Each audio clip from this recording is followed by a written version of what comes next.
Following the fire in 1950, Mr. Winkler actually sued Appalachian Amusements, which was the owner of the Appalachian Theatre business. Mr. Winkler, of course, was the owner of the building. And he sued, alleging that their failure to maintain the theater had contributed to the damages to the theater, not only in terms of a defective popcorn maker, but also in terms of their failure to do certain repairs. In response, Appalachian Amusements claimed that they had complained about some of those issues and that they were Mr. Winkler's responsibility to resolve. We know as much as we do about the fire and about the case because this particular case actually went to the North Carolina Supreme Court. The case is considered to be actually a very important legal case regarding subrogation. I don't want to get too into the weeds about legalities, but essentially this has to do with the ability to make a recovery against someone when you've had insurance that has already paid for a portion of your loss. So in this particular case, Mr. Winkler sued. The case was heard here in Watauga County. Appalachian Amusements and Mr. Winkler ended up having to have that case heard on appeal at the North Carolina Supreme Court. And as a result, all of the trial testimony from the original trial was sent from Watauga County to the state. Now, if you went to the courthouse today here in Watauga County and looked for that trial testimony, you wouldn't find it. It's been destroyed. But because it was a Supreme Court case, all of the interviews with the key witnesses that took place survive. And so we know from the boy who was popping the popcorn, we know from Mr. Beach, we know from Mr. Agel, we know from people involved in the operation of the theater, involved in the repairs to the theater, exactly what happened and exactly what the circumstances were on the day of the fire. I'm standing in the infamous popcorn fire closet. You are on the stage of the Appalachian Theatre, and I am standing in a closet at the back of that stage. And this is indeed where the fire started that caused so much damage to the theater on January 21st, 1950. A lot of people ask, how does a popcorn fire happen? And it's a rather amusing tale, actually.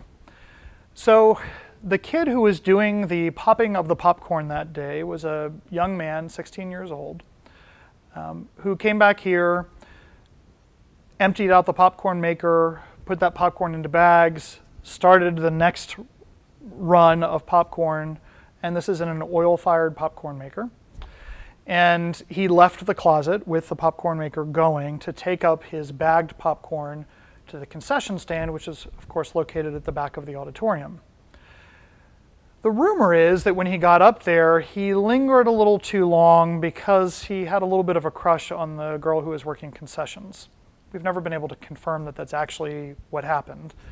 But he does admit in his trial testimony that, in fact, he did stay a little too long up front. He then came back realizing that he needed to check on the popcorn, and when he got here and opened the door, the popcorn maker was on fire. As a testament to the poor fire safety codes of the time, there wasn't a fire extinguisher right here for him to use to put out the fire. So he did what probably most 16-year-old kids would do. He walked back to the front of the theater and got the manager, told Mr. Beach, the popcorn closet is on fire. Can you come help me? They walked back here. Mr. Beach opened the door, and by that point, the room was pretty well engaged. He said, "You're right, it is on fire," and then had to walk all the way back to the front of the theater again to get a fire extinguisher before coming back to try to put it out. At that point, the fire had spread to the point that it had consumed most of the room. And because there was a water leak in this closet, the fire was actually going through a hole in the ceiling straight up to the roof of the building. It's fortunate that that hole had not been repaired, because at the moment that this was all going on, the show had actually started, and people were beginning to see smoke billow out from underneath the side curtains and out through the side passageways in the theater. At that point, Mr. Beach and Mr. Robert Agel, who was the district manager for the theater, began the process of trying to evacuate the theater. There's some dispute as to whether it was Mr. Agel or Mr. Beach who went onto the stage and asked people to leave, but essentially the theater was evacuated And just as the last few people were leaving the auditorium, what was described as a hot wave, some sort of explosion, happened that essentially drove a bunch of flames out into the theater itself.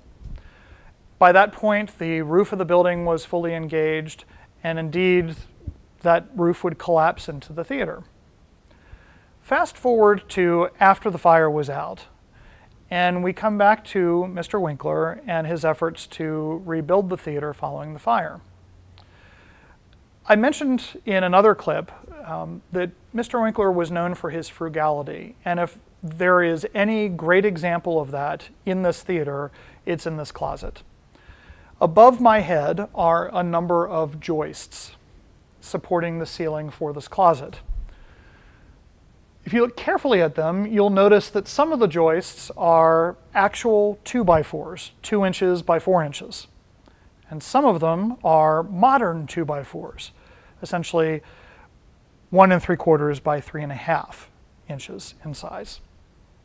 The ones that are 2x4, we know predate the fire, and there's confirmation of that because a number of them are actually pretty badly singed. And what we've been told by a number of people who worked on the theater after the fire and trying to bring it back is that Mr. Winkler went through this entire building and pointed to every piece of this building, every joist, every post, every beam, and said, "That's good, keep it. That's not, replace it."